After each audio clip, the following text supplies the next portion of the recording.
Here we go. Grace Talks. Hello. Good to be with you this excellent week. Good day to be alive, and certainly a good day to be in the land of the living. I guess that's the same thing as being alive.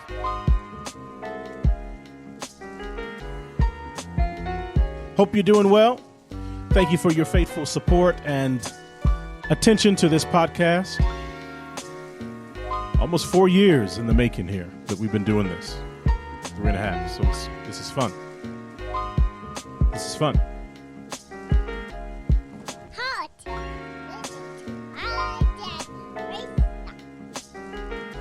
You sure are. Hope you're doing well. It's good to be with you today, and I have a guest on the show today. It's a friend of mine and is a really smart guy, and it's such an honor to have him on here to have a conversation with. Brett Vance is here, and he's got a podcast of his own and called Brett's Echo Chamber, and I want him to introduce himself and tell us a little bit about the podcast. Brett, how you doing? I'm doing well. Thanks for having me on your show. Well, thanks for being kind enough to do this. Yeah, no, my pleasure. Tell us about your podcast that you have.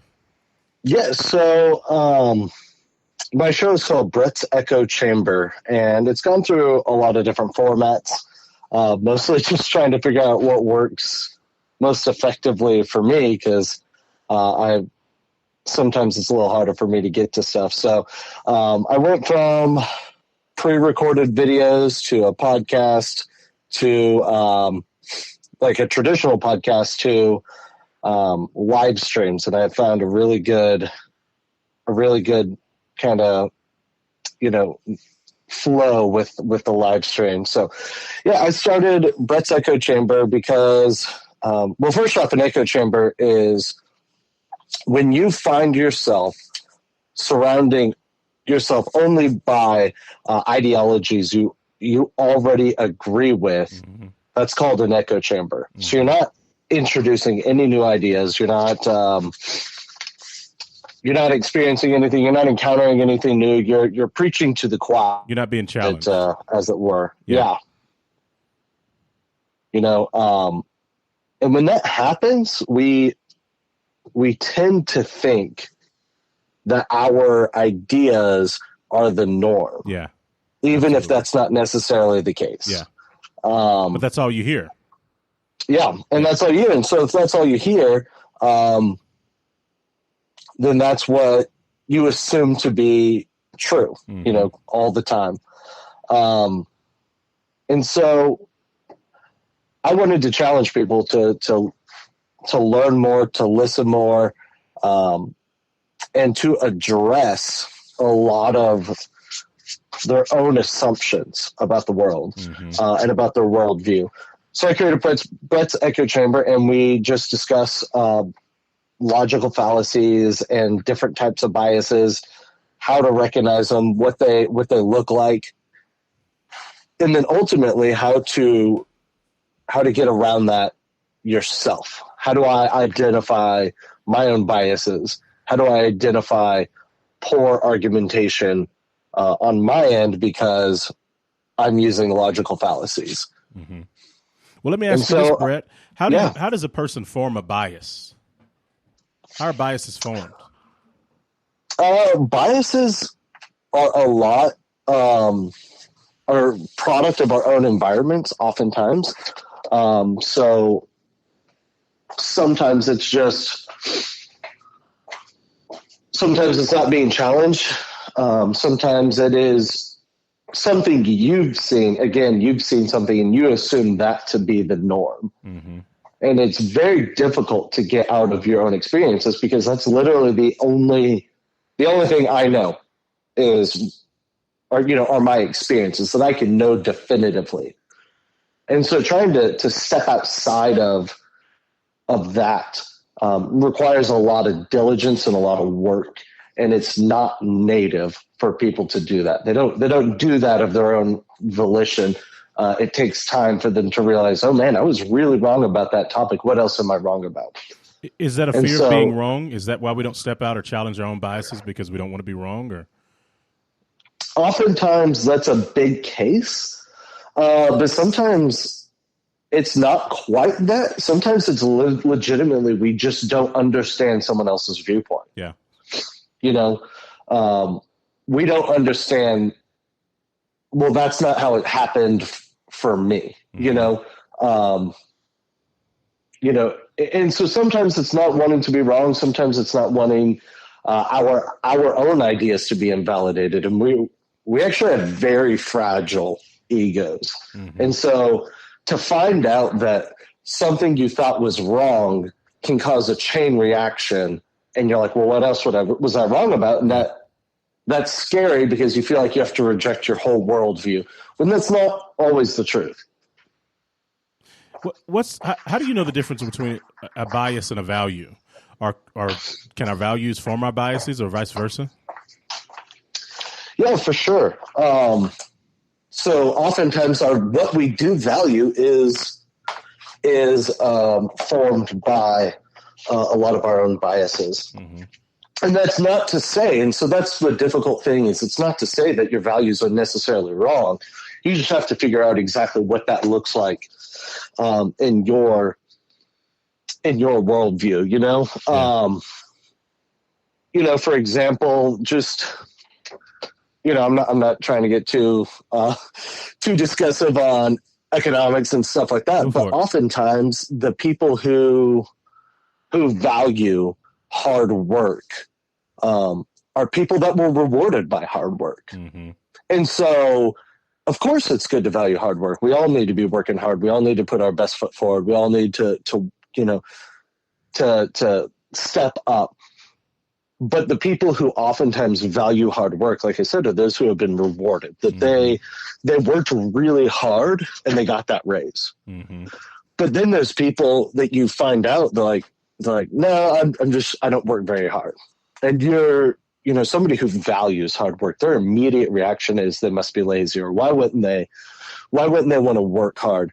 When in reality, I've talked to people who are extremely hard workers who weren't promoted because they were too valuable to be promoted. I've got friends who are extremely hard workers who were just used and abused by their employers in order to just maximize profits, and who they were as a person didn't matter. And so they didn't receive the same value as somebody who, quote unquote, worked hard. And since that's the case, they instead say, man, I don't value hard work. And so, your values can be a product of your biases. For someone who the system has worked for them, they value the system, and someone who the system has not worked for, they don't value the system. That's such an interesting point, because then you can get into, how people feel about capitalism, or their worldview about, or how they feel about the police, or whatever the case is. Because when they see a system working, oftentimes people totally don't understand the other side of people that have maybe been oppressed or hurt by that system. And I think the conversation could be had is, does that mean that the system doesn't work, or the system should be destroyed or devalued?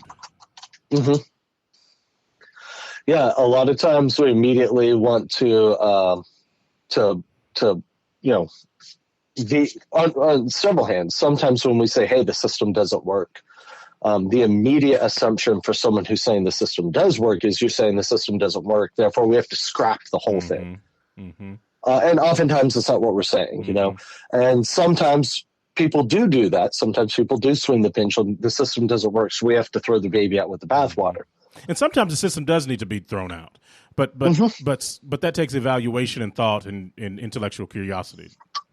Yeah. You still have to step back and say, okay, what are my assumptions about this situation? What are my biases?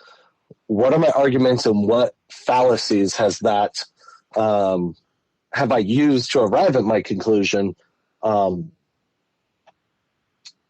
And then you can, now that I've recognized these things, now I can freely analyze the role of this system and how how effective it is. And, am I just having a knee-jerk reaction of throwing the baby out with the bathwater, or do we really need to scrap the whole thing? And that requires that same level of introspection of ourselves that we're asking of others, because we have to make sure that our motives are just as pure as the people who are defending the system. That's right. I think that's a big point that you hit on there, because I remember when the George Floyd thing happened, and of course, I, like many Americans, were disgusted. I mean, just couldn't believe what I was watching, and was totally heartbroken through the whole thing. And I asked myself, I said, Derek, would you be as offended and as hurt if that person was white, or if he was a Muslim, or if he was an Asian, or whatever the nationality of this person? Would I still be as jarred or offended by the action? And I think that was appropriate for me, Brett, because I felt like if I am going to challenge people to deal with their own biases or their own prejudices, then I had to look inside of my heart and deal with my own. And so I think that's such a good point. When you're demanding somebody else to deal with their biases or break their echo chamber, then you need to look inside the mirror and see that there's no hypocrisy in there for you. Mm-hmm.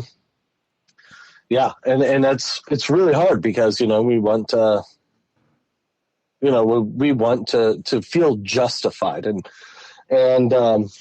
the question can still become, would I be just as offended if this person weren't like me? Mm-hmm. If the answer is no, that doesn't mean you don't need to be offended by the George Floyd situation. Mm-hmm. It just means I need to make myself aware of other people. Mm-hmm. Mm-hmm. And I need to make sure that I'm being just as outraged, at systemic issues for someone else other than, just myself. I'm not fighting my own battle, because if we're all human, we're all made by God, then we need to be fighting that same battle for everyone. And asking yourself why, even, why am I so moved, or why am I not moved? I think that's the deal with breaking any kind of biases that are formed through culture or through lifestyle or through experience, is saying, why do I feel this way? And what are the facts, or what are the issues behind it? And also having your ear open and listening. I think that's one of the great things that you're doing, and that one of the things that you really promote is not only looking in and being introspective, but also listening is a way to come out of that tribal position, or that biasy, or whatever the case is. How are you found when you're engaging in this conversation with people? So, one of the ways that I think the most productive conversations is I have to be the first one to listen. That's right. People don't want to listen to you until they have felt heard. Yeah, that's right. Yeah. Yeah. And it requires, especially on difficult and tenuous conversation, it requires somebody to humble themselves first. And so why not me? I don't want to cut you off, but that is such a powerful point. Just in public speaking or engaging in any conversation at all, I always say that people pay attention to you more, or they receive from you more, if they like you. And so just doing certain things like listening and showing people that you can be trusted is such a way. It's such a tool in communication. That is such a good point. Yeah. And it's hard. It really is hard, because there's times I subject myself to stupid opinions. Mm-hmm. That's good. But that goes back to those biases. Why are they the way they are? Yeah. Why is someone, oftentimes they are not the way they are. They are not holding, these quote unquote stupid opinions just because they are stupid. It's oftentimes they're very misled. Mm-hmm. Just like I'm misled on a lot of things. Right. And I hope that someone will take the patience and time to explain to me. That is such and sometimes that's good. Go ahead. Well, the idea of having grace for people, and even when you talk about stupid opinions, there's some stupid opinions that I've held. There are probably some stupid opinions that I might hold now. And there's even times when I thought somebody had a stupid opinion until I listened to them and thought, man, all right, that wasn't as stupid as I did. But the idea of grace for people, and even giving people the benefit of doubt in conversation, goes a long way when you're entering into conversation with them. Wouldn't you agree?